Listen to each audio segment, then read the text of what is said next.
brought to you by MDH Masala. দারুণ বিশুদ্ধ প্রাকৃতিক হলুদ, লঙ্কা, ধনে। না, লঙ্কা, ধনে, হলুদ, MDH। নমস্কার, দেখছেন জি24 ঘন্টা 5 পাউন্ড নিয়ে আপনাদের সঙ্গে রয়েছি আমি পায়েল। আর মাত্র 30 মিনিট, তারপরে নির্বাচন কমিশনের ডেডলাইন শেষ হয়ে যাচ্ছে। তাহলে কে আসল কে নকল তৃণমূলের ফয়সালা কি আজ, সেদিকে নজর রাখবো আমরা। এরই সঙ্গে নজর রাখবো এ রাজ্যে 3 রাজ্যসভার আসন খালি, সেক্ষেত্রে রাজ্যসভার আসনের লড়াইয়ে বাদ তৃণমূল, সেদিকটাও নজর রাখবো।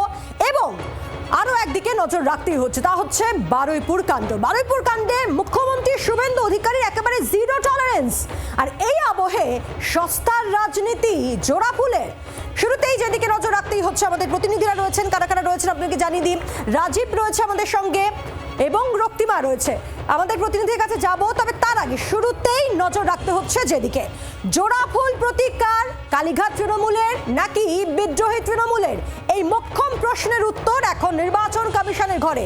তবে তার আগে আজ অর্থাৎ সোমবার বিকেল 5:30টার মধ্যে দুপক্ষের জবাব তলব করেছে কমিশন। দুপক্ষই নির্দিষ্ট সময়ের মধ্যে তাদের বক্তব্য কমিশনকে জানাবে।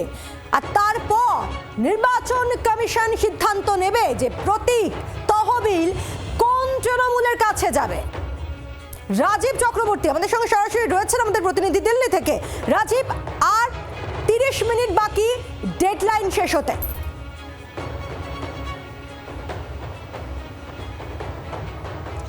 দেখো, নির্বাচন কমিশনে আসার আগে তোমাকে জানিয়ে রাখি যে মমতা বন্দ্যোপাধ্যায়ের যে তৃণমূল, বা মমতা বন্দ্যোপাধ্যায় তিনি নিজে, অভিষেক বন্দ্যোপাধ্যায়, মমতা বন্দ্যোপাধ্যায় এবং তার যে তৃণমূল, সেই তৃণমূল ইতিমধ্যেই বিধায়কদের হারিয়েছেন। একটা বড় অংশের বিধায়করা তাকে ছেড়ে চলে গিয়েছেন, সাংসদরা ইতিমধ্যে তাকে ছেড়ে চলে গিয়েছেন। এবার তাকে হারাতে হতে পারে দলের প্রতীক। একেবারেই সেরকমই পরিস্থিতি এসে দাঁড়িয়েছে। তার কারণ এই প্রতীকের দাবিদার ঋতব্রত শিবির, বলা যেতে পারে যারা বিদ্রোহী শিবির, তারা কিন্তু ইতিমধ্যেই নির্বাচন কমিশনের দ্বারস্থ হয়েছেন। তারা চিঠি লিখেছিলেন, দেখা করে গিয়েছেন সদ্য। আর তারপরেই নির্বাচন কমিশনের তরফ থেকে দুই পক্ষ, অর্থাৎ একদিকে কালীঘাট পক্ষ, যেমনটা আমরা বলছি মমতা বন্দ্যোপাধ্যায় পক্ষ, ঠিক উল্টো দিকেই ঋতব্রত বন্দ্যোপাধ্যায়ের পক্ষ, তাদেরও কিন্তু ডেকে পাঠানো হয়েছিল নির্বাচন কমিশনের তরফ থেকে। এবং সেই সময় যেমনটা তুমি বলছো, আর প্রায় আধ ঘন্টা, এই আধ ঘন্টায় সেই সময় শেষ হবে। তারপর নির্বাচন কমিশন পুরো বিষয়টিতে সিদ্ধান্ত নেবে। কি সেই সিদ্ধান্ত? সেই সিদ্ধান্তটি একেবারে সারা দেশে তোলপাড় করা সিদ্ধান্ত হবে। তার কারণ AITC, all India Trinamool Congress, এই দলটির রাশ কার হাতে থাকবে, এই দলটির প্রতীক অর্থাৎ যে ঘাসফুল বা জোড়া ফুল, যে নামেই ডাকা হোক, যে প্রতীক নির্বাচন কমিশন দিয়েছিল, সেই প্রতীকটা কার কাছে যাবে। এবং দলের তহবিলে 11টি অ্যাকাউন্টে প্রায় বিপুল অঙ্কের টাকা অর্থাৎ একেবারে কয়েক হাজার কোটি টাকা আছে বলে দাবি করা হচ্ছে। সেই টাকার মালিকানা কাদের হাতে যাবে? অর্থাৎ লড়াইটা কিন্তু শুধু প্রতীকেই নয়, একেবারে টাকার লড়াইয়েও রয়েছে। এই জায়গায় নির্বাচন কমিশনের তরফ থেকে যে সিদ্ধান্ত নেওয়া হবে সেটা অত্যন্ত গুরুত্বপূর্ণ। তার কারণ কমিশন সিদ্ধান্ত নেওয়ার পর সেটিকে চ্যালেঞ্জ করে আদালতে তো যাওয়া হবে। কেউ দুপক্ষই যাবেন বা কোনো একটি পক্ষ যাবে, কিন্তু তার আগে কমিশনের সিদ্ধান্ত ঘোষণা হলেই তার সেই প্রতীক ওই অন্য দল ব্যবহার করতে পারবে, একটা পক্ষ ব্যবহার করতে পারবে। অর্থাৎ এবার মমতা বন্দ্যোপাধ্যায়ের চিন্তা, দুশ্চিন্তা যাই বলো না কেন, তা কিন্তু দলের প্রতীকটাকেই হারানোর চিন্তা কিন্তু এসে যাচ্ছে। এবং বিপুল অঙ্কের টাকার মালিকানা একেবারেই তৃণমূল কংগ্রেসের কালীঘাট শিবির থেকে ঋতব্রত শিবিরে চলে যাবে কিনা তা নিয়ে জল্পনা হচ্ছে। কোন দিকে যায়, কোন তৃণমূলের পক্ষে যায়, নজর রাখছি। ধন্যবাদ তোমাকে রাজীব। আত্মবিশ্বাসী একেবারে ঋতব্রত বন্দ্যোপাধ্যায় এবং আকরুজ্জামানের বক্তব্য শুনবো। দিল্লি থেকে ইনফ্যাক্ট রওনা হওয়ার আগেই সন্ধ্যেবেলা ওই আনুমানিক 7:30 ওই রকম সময়, 7:20 নাগাদ আমাদের কাছে ইলেকশন কমিশন মেল করে জানান যে মানে আজকে আর কি 6 তারিখ বিকেল 5:30টার মধ্যে আমাদের কিছু বিষয়ে জানতে চান। তো আমরা ইতিমধ্যেই আমরা ইলেকশন কমিশনকে আমরা আমাদের পক্ষ থেকে আমাদের যা বক্তব্য, সেই বক্তব্য আমরা জানিয়ে দিয়েছি, আমরা পাঠিয়ে দিয়েছি। সেই তো সর্বভারতীয় তৃণমূল কংগ্রেস যারা দাবি করছিলেন, তারা কিন্তু তাদের আইডেন্টিটিটাকে তারা টিকে রাখতে পারেনি নির্বাচন কমিশনের ঘরে। কারণ তারা এক কথাই বললাম, আমি আর ভেঙে বলছি না, যে প্রতিটি জিনিসের একটা মেয়াদ থাকে, মেয়াদ পার হয়ে গেলে তাদের কোনো মূল্য থাকে না। তো যারা বলছে, যারা আমাদের সিম্বল দিয়েছিলেন, তাদের কিন্তু মেয়াদ নির্বাচন কমিশনের অফিসে এক্সপায়ারি হয়ে গেছে। আমরা যেহেতু তৃণমূল কংগ্রেস, আমরা চাইছিলাম যে এটাকে কন্টিনিউ করতে, তাই আমরা নতুনভাবে বায়োলা তৈরি করে যাবতীয় যা কিছু তথ্য লাগে সমস্ত তথ্য আমরা জমা দিয়েছি। মমতাপন্থী তৃণমূল, তাদের বক্তব্য কি? তৃণমূল সাংসদ কল্যাণ বন্দ্যোপাধ্যায়ের বক্তব্য শুনবো। একদিন সুব্রত ব্যানার্জি উলুবেড়িয়া যেতে পারেনি, এখনো অরূপ রায় বাড়ি থেকে বেরোতে পারেনি, ববি হাকিম মেটিয়াপুর যে করতে পারেনি। আর এটা তো সবচেয়ে বড় গদ্দার, সবচেয়ে বেশি পেয়েছে আর সবচেয়ে বেশি গদ্দারি করেছে। সমস্যা হচ্ছে একটা, এটা আমার মত, যারা যত বেশি পেয়েছে তারা তত বেশি গদ্দারি করেছে, যত বেশি মিনিস্ট্রি পেয়েছে তারা সবচেয়ে বেশি গদ্দারি করেছে। দিদির পাশে থাকতো কারা? চন্দ্রিমা ভট্টাচার্য পিছনটায় ঘুরতো, ববি, অরূপ, ইন্দ্রনীল সেন। এদের মধ্যে যদি আমি কথা বলতে যেতাম, তখন ববি বা অরূপ করে ঠেলে ফেলে দিত, এমন ঠেলে ফেলে দিত আর পড়ে যেতাম, বুঝতে পেরেছো তো? তা আজকে ওরাই চলে গেছে, আমরাই রয়েছি। আমরা এটা দেখে নেবো, এটা আইনের মতো আমরা করে সব দেখে নেবো। কে আসল কে নকল দড়ি টানাটানি চলছে এবং 5:30টায় ডেডলাইন শেষ। সেক্ষেত্রে কমিশন কার দিকে রায় দেয় সেদিকে নজর তো রাখছি। তবে তৃণমূলের এই ছন্নছাড়া অবস্থা, তা নিয়ে কেন্দ্রীয় শিক্ষা প্রতিমন্ত্রী সুকান্ত মজুমদারের বক্তব্য শুনব। ডুবন্ত নৌকা, পেছনে তলায় অনেক বড় ফুটো হয়ে গেছে। এবারে ফুটো নৌকো নেওয়ার জন্য এত মারামারি কেন, আমি তো সেটাই বুঝতে পারছি না। যেই চড়বে চড় না বাবা, ডুববি তো আগামী দিনে নদীতে, যেই চড়বি সেই ডুববি। যেদিকেই রায় যাক না কেন, দুপক্ষই সামনে খোলা থাকছে আইনের পথে যাওয়া। সেক্ষেত্রে আইনজীবীর বক্তব্য শুনব শীর্ষেন্দু সিংহ রায়ের।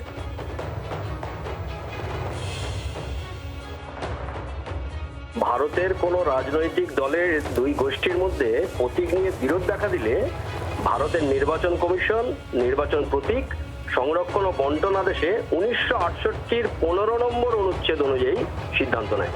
সংখ্যাধিক্যের ভিত্তিতে যে গোষ্ঠী প্রকৃত দল হিসেবে প্রমাণিত হয় তারা প্রতীক এবং দলের নাম ব্যবহার অধিকার পায়। আর দেখতে হবে যে প্রতীক কার থাকবে তা প্রমাণের জন্য কমিশন মূলত 3টি বিষয় খতিয়ে দেখে: দলের গঠনতন্ত্র বা সংবিধান, আর সাংগঠনিক স্তরে সমর্থন, দলের পদাধিকারী ও প্রতিনিধিদের সমর্থন, আইনসভার স্তরে সমর্থন, লোকসভা, রাজ্যসভা অথবা বিধানসভার সাংসদ, বিধায়কদের সমর্থন। উভয় গোষ্ঠীর মধ্যে যে দলটি আইনসভা, এমপি এবং এমএলএ ও সাংগঠনিকভাবে সংখ্যাগরিষ্ঠতা প্রমাণ করতে পারে, নির্বাচন কমিশন তাদের প্রকৃত দল হিসেবে স্বীকৃতি দেয় এবং তাদের হাতেই প্রতীক তুলে দেয়।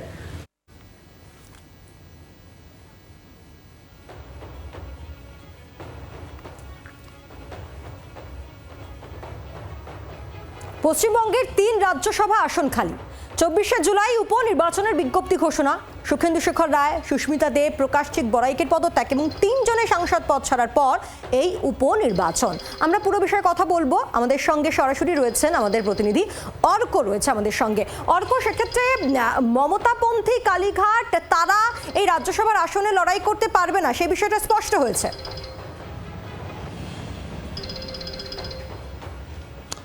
হ্যাঁ, সেটা একেবারেই স্পষ্ট হয়েছে। দেখো, সুখেন্দু শেখর রায়, সুস্মিতা দে, প্রকাশচিত বড়াইক, এই 3 জন রাজ্যসভার সাংসদ তারা পদত্যাগ করেছেন এবং তারা পদত্যাগ করার ফলেই যে শূন্যস্থান তৈরি হয়েছে 3টি পদে, সেই 3টি পদের ক্ষেত্রে বাই ইলেকশন বা উপনির্বাচন ঘোষণা করেছে জাতীয় নির্বাচন কমিশন।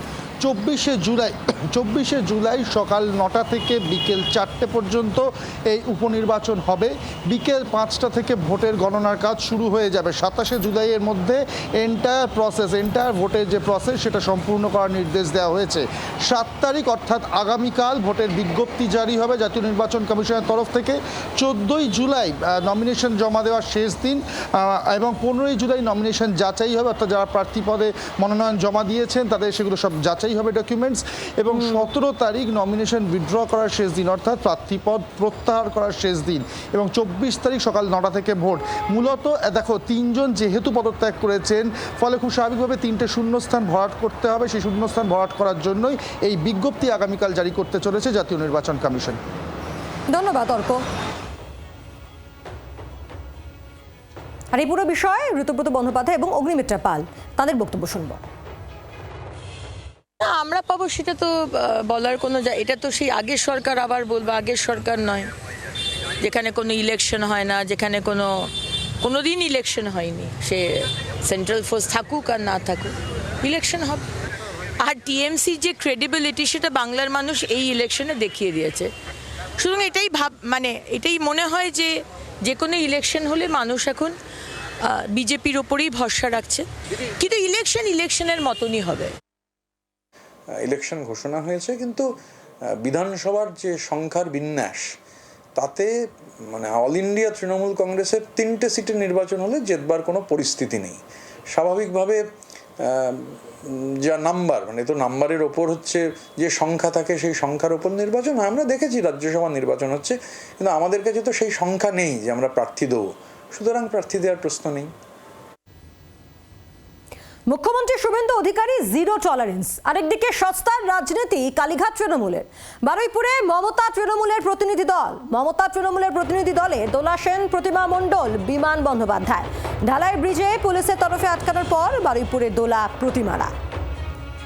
সরাসরি আমাদের সঙ্গে রয়েছেন রক্তিমা, আমাদের প্রতিনিধি রক্তিমা। একেবারে সস্তার রাজনীতিতে নেমে পড়েছে এবার মমতা তৃণমূল।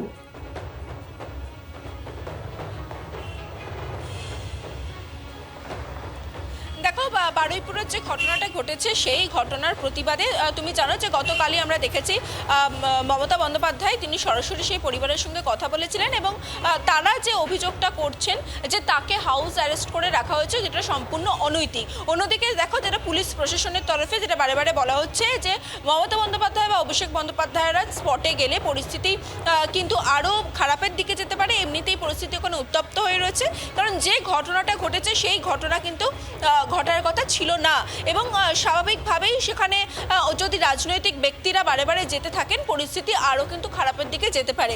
সেই জায়গা থেকে দেখো, পুলিশ প্রশাসনের তরফে তুমি জানো যে আজকে দোলা সেন, প্রতিমা মণ্ডল, তারা দুজন প্রতিনিধি দল যারা গিয়েছিলেন তাদেরকে যাওয়ার অনুমতি দেওয়া হয়েছে। তারা যাবেন, তারা গিয়ে যা রিপোর্ট দেবেন সেই অনুযায়ী কালীঘাট তৃণমূল পদক্ষেপ নেবে, যেমনটা জানা যাচ্ছে। সেই ক্ষেত্রে দেখো, পুলিশ প্রশাসনের তরফে বলা হচ্ছে দুজনকে অনুমতি দেওয়া হয়েছে, তখন কেন বারে বারে মমতা বন্দ্যোপাধ্যায় বা অভিষেক বন্দ্যোপাধ্যায় সেখানে যেতে চাইছেন যেখানে তাদের প্রতিনিধি দলকে অনুমতি দেওয়া হয়েছে। আজকে দেখো, আমরা দেখলাম দোলা সেন, প্রতিমা মণ্ডল তারা এলেন কালীঘাটে, এখানে মমতা বন্দ্যোপাধ্যায়ের বাড়িতে এলেন এবং তার সঙ্গে বৈঠক করলেন এবং বেরিয়ে গেলেন। যেমনটা সূত্রের খবর, তারা ওখানে গিয়ে নির্যাতিতার পরিবারের সঙ্গে দেখা করেছেন এবং তাদের সঙ্গে কথা বলে তাদের পরিবার কি চাইছে সেটা শুনতে চেয়েছেন এবং সেই অনুযায়ী দলকে এসে বলা হয়েছে এবং আগামী দিনে তাদের কি গতিবিধি হবে বা কি রূপরেখা হবে ঘটনাটিকে কেন্দ্র করে সেটাই কিন্তু মূলত আজকের এই মিটিংয়ে আলোচনা হবে, যেমনটা জানা যাচ্ছে। যদিও দেখো, রাজ্য সরকারের তরফে বারে বারে বলা হয়েছে যে ঘটনাটি ঘটেছে অত্যন্ত দুঃখের ঘটনা, একটি নাবালিকা তার মৃত্যু ঘটে গিয়েছে এবং সেই জায়গায় দাঁড়িয়ে প্রত্যেকটি রাজনৈতিক দলকেই যাতে কোনো রকম রাজনীতি তারা না করেন সেই আহ্বান কিন্তু জানানো হয়েছে রাজ্য সরকারের তরফে। এখন দেখো, দেখার বিষয় যে গোটা বিষয়টাতেই যে রাজনৈতিক রং চড়ানোর চেষ্টা হচ্ছে সেটা নিয়েই কিন্তু সরব হতে দেখা যাচ্ছে বিভিন্ন মহলে। ধন্যবাদ রক্তিমা। আর ঠিক এর আগে আমরা সকালের দিকে কি দেখলাম, যখন ঢালাই ব্রিজে আটকে দেওয়া হয় মমতাপন্থী তৃণমূলকে, তখন ঠিক কি পরিস্থিতি হয়, কি বলেন দোলা সেন, শুনবো।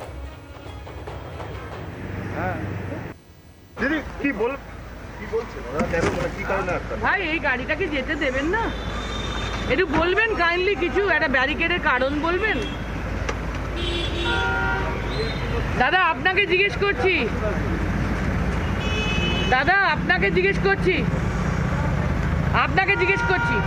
আমি এমপি, এই গাড়িটাকে যেতে দেবেন না।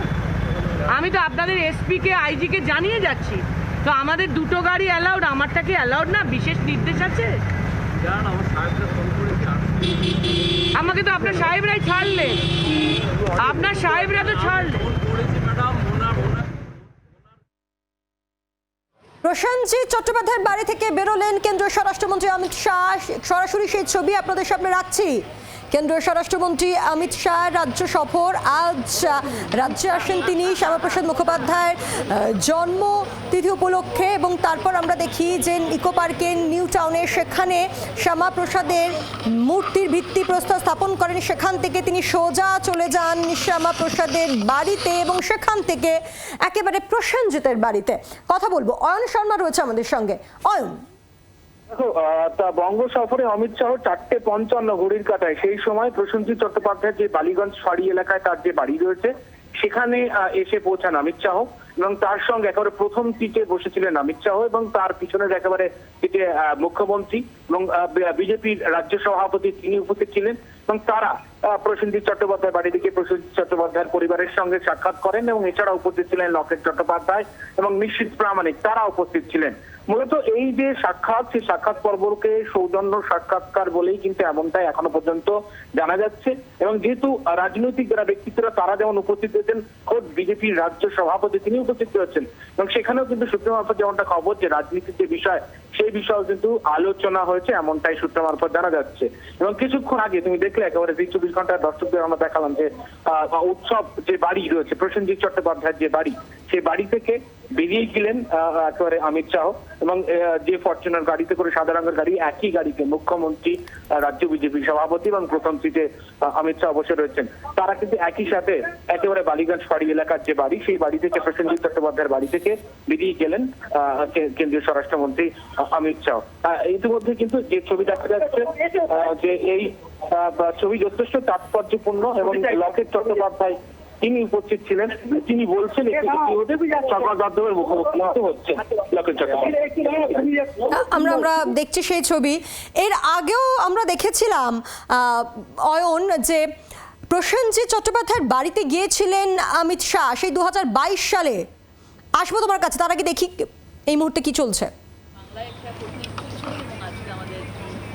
বাংলা ছবি আপনারা জানেন যে সবাই জানেন, সবাই প্রিয় নায়ক বোম্বাদার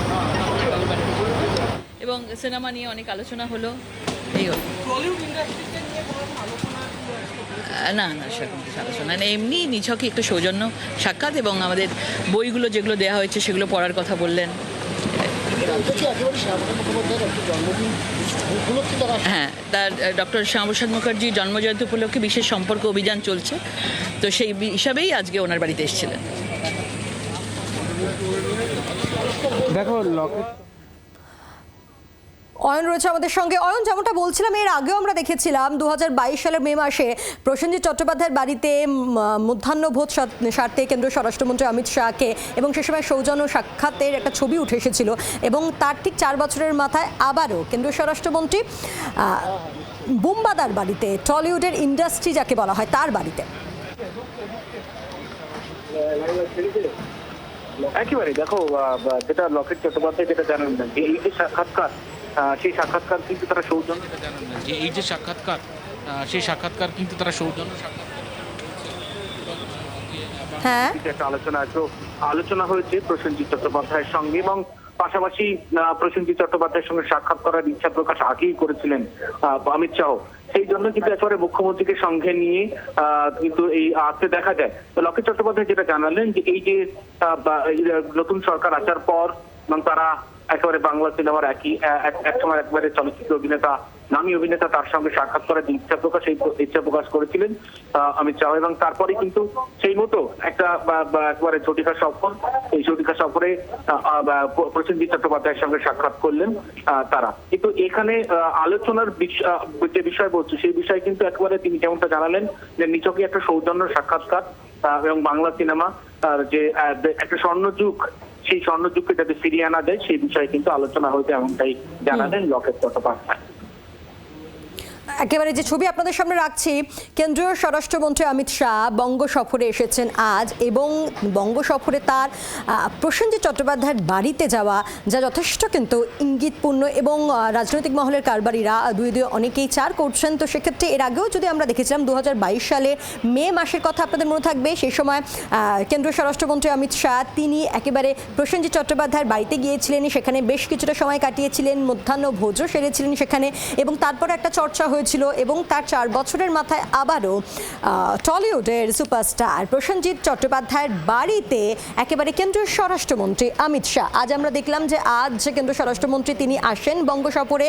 তার মূল উদ্দেশ্য অবশ্যই শ্যামাপ্রসাদ মুখোপাধ্যায়ের জন্মদিন পালন এবং উদযাপন যা চলছে গোটা দেশ জুড়ে এবং রাজ্যে, বিশেষ করে কারণ এবার বিজেপি সরকার এবং এই প্রথম একেবারে আমরা দেখেছি যে সরকারি ছুটিও দেওয়া হয়েছে এবং 125 ফুট শ্যামাপ্রসাদ মুখোপাধ্যায়ের মূর্তির ভিত্তি প্রস্তর স্থাপন করেন কেন্দ্রীয় স্বরাষ্ট্রমন্ত্রী অমিত শাহ এবং সেখান থেকে তিনি সোজা চলে যান শ্যামাপ্রসাদের জন্মভিটেতে বাড়িতে এবং সেখান থেকে তিনি চলে যান প্রসেনজিৎ চট্টোপাধ্যায়ের বাড়িতে।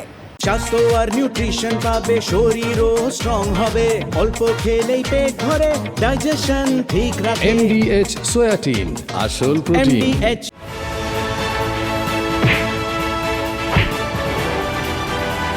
brought to you by MDH Masala।